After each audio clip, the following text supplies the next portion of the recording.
နီးအယောက်80ယူခဲ့ပြီးတားရောက်200ကျော်မူးဖွားခဲ့ပါတယ်ဒီဗီဒီယိုကြည့်ရှုသူတွေအားကြနေပြီလားကျွန်တော်ကတော့အားမကြပါဘူ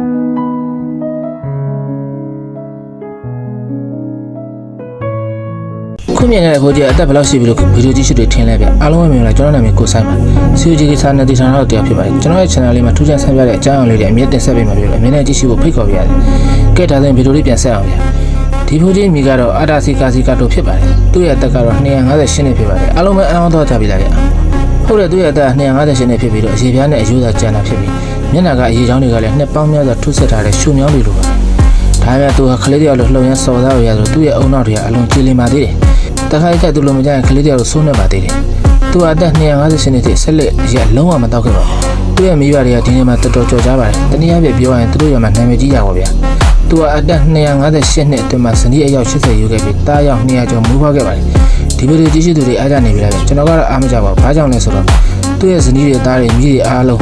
တည်ဆုံးသွားပြီးသူတယောက်တည်းကကြံပါတော့တယ်လူတွေကသူ့ကိုဘာကြောင့်တက်ရှိရတဲ့မေးကြတဲ့ကသူကဆက်နောက်ပြီးဇနီးမင်းမြတ်ယူလို့ဖြစ်မှာပေါ့လို့ဖြေပါသေးတယ်ခုချိန်မှာအသက်80ကျော်လာရှိသေးတဲ့ဇနီးတယောက်ထည့်ယူထားပါသေးတယ်သူ့ရဲ့ဇနီးအသက်80ကျော်ဆိုတော့သူ့ရဲ့မြင်းမြစ်တွေထက်တော့အများကြီးနေပါသေးတယ်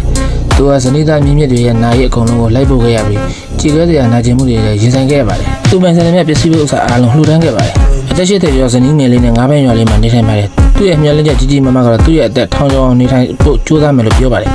ဗီဒီယိုလေးဒီမှာဆုံးသက်ပြရပြဒီဗီဒီယိုကြည့်ရှုတွေအားလုံးသူ့အသက်ထောင်ကျော်နေရမှာလားဆိုတော့ဖြေပေးတော့ရပါ